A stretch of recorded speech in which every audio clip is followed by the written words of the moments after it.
Gerombolan Jokowi, meluruskan kejahatan kekuasaan tanpa menyalahkan Kota Solo. Oleh Christovita Wiloto, Chairman Strategik Indonesia. Banyak orang mulai menyebut geng Solo saat membicarakan orang-orang dekat mantan Presiden Jokowi yang diduga terlibat dalam berbagai penyalahgunaan kekuasaan. Tapi sebenarnya, istilah ini sangat salah dan tidak adil. Bukan hanya menyesatkan, tapi juga menyakiti warga Solo, kota yang banyak melahirkan orang jujur, pekerja keras, dan sangat cinta kebenaran. Saya sendiri mengenal banyak orang Solo yang berani, tulus, dan justru melawan kejahatan Jokowi.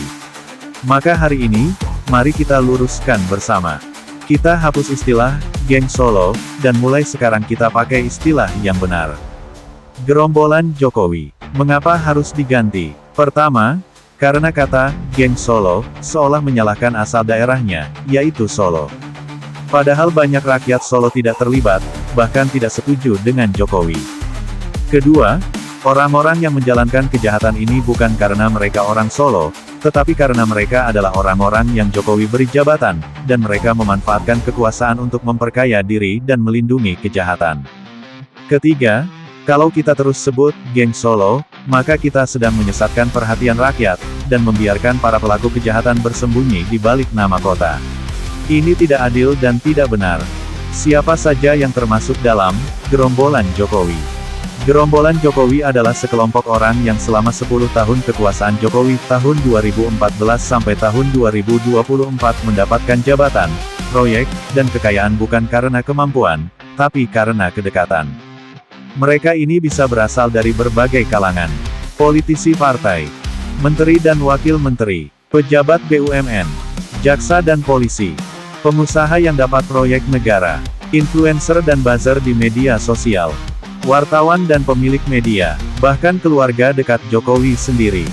Mereka semua bekerja dalam sistem yang saling melindungi, saling menutupi kejahatan, dan memastikan rakyat tetap diam dan takut. Apa saja kejahatan yang dilakukan? Kejahatan mereka bukan sembarangan. Ini kejahatan besar dan sistematis, seperti korupsi proyek besar seperti IKN, bansos, vaksin, tes COVID, tol, dan infrastruktur.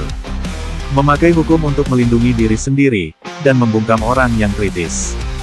Memakai polisi dan kejaksaan untuk menghukum lawan politik. Memakai media dan buzzer untuk memutarbalikkan fakta dan membodohi rakyat. Mengangkat anak, menantu, dan kroni ke jabatan-jabatan penting, tanpa proses yang adil.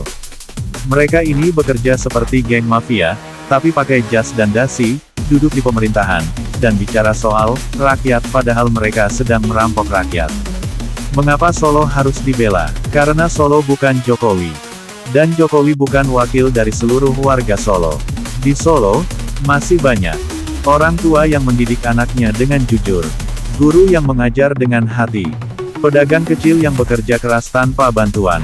Aktivis dan rohaniwan yang memperjuangkan keadilan. Mereka tidak pernah korupsi. Mereka tidak pernah menindas rakyat. Mereka juga sakit hati ketika kota mereka dianggap sarang kejahatan. Lalu apa istilah yang tepat? Mari kita pakai istilah yang lebih tepat dan tidak menyesatkan. Sebut gerombolan Jokowi, kelompok kekuasaan yang korup dan saling lindungi. Istilah ini menunjuk langsung ke akar masalah, Jokowi dan lingkar kejahatannya.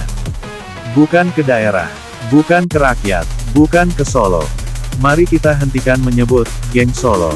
Mari kita lawan kejahatan dengan menyebut mereka sesuai kenyataannya. Gerombolan Jokowi, kelompok kekuasaan yang menghancurkan kepercayaan rakyat, menyalahgunakan hukum, dan membuat negara ini penuh ketakutan. Dan di saat yang sama, kita bela Solo, sebuah kota yang penuh kasih, budaya, kesederhanaan, dan orang-orang yang mencintai kebenaran. Ini bukan soal asal-usul. Ini soal moral. Bukan soal kota. Ini soal kejahatan. Dan bukan soal geng. Ini soal gerombolan kekuasaan yang harus diakhiri.